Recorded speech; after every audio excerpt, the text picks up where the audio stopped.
Maruti Swift petrol type 2 variant காரில் 70-80க்கு மேலே போகிறப்ப பேரிங் நாய்ஸ் கேட்குன்னு சொல்லி கஸ்டமர் நம்ம வீடியோ பார்த்து வாட்ஸ்அப் வந்தாங்க.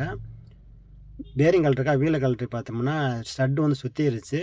கிட்டத்தட்ட 4 நட்டில் 3 நட்டுமே கன்னில் வச்சனால சரியாக மரம் டைட் பண்ணாமல் ஏற்றினால மரம் வந்து சுற்றிருச்சு. ஸோ நம்ம அதனால் 3 நட்டையும் வெட்டி தான் கழட்டுறோம். ஸோ கஸ்டமர் வந்து இடையில பஞ்சர் ஆச்சு ரொம்ப சிரமப்பட்டிருப்பாங்க. ஸோ அலைன்மெண்ட்லேயும் எங்கே சொல்கிறப்ப பார்த்து கவனமாக பார்த்து இருந்து சொல்லுங்கள்.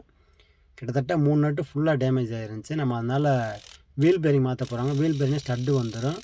ட்ரம்மை கழட்டிட்டு உள்ள பிரேக் ஷூலாம் செக் பண்ணி பார்த்தேன். பிரேக் ஷூலாம் நல்லா இருந்துச்சு. இந்த வண்டியை பொறுத்த ஏபிஎஸ் நான் ஏபிஎஸ்னு வரும். அதனால் நீங்கள் செக் பண்ணி பார்த்து வாங்க. நான் ஏபிஎஸ்னால் இதை வந்து ஃபிட் பண்ண முடியாது. இந்த வண்டி வந்து ஏபிஎஸ் மாடல் டி போர்டு கஸ்டமர்ஸ் தான்.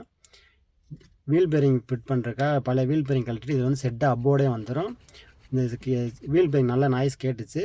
அதனால் நம்ம மாறி ஒரிஜினல் வாங்கி ஃபிட் பண்ணுறோம். லோக்கல் போட்டிங்கன்னா வேகமாக தேய்மானம் ஆயிரும்.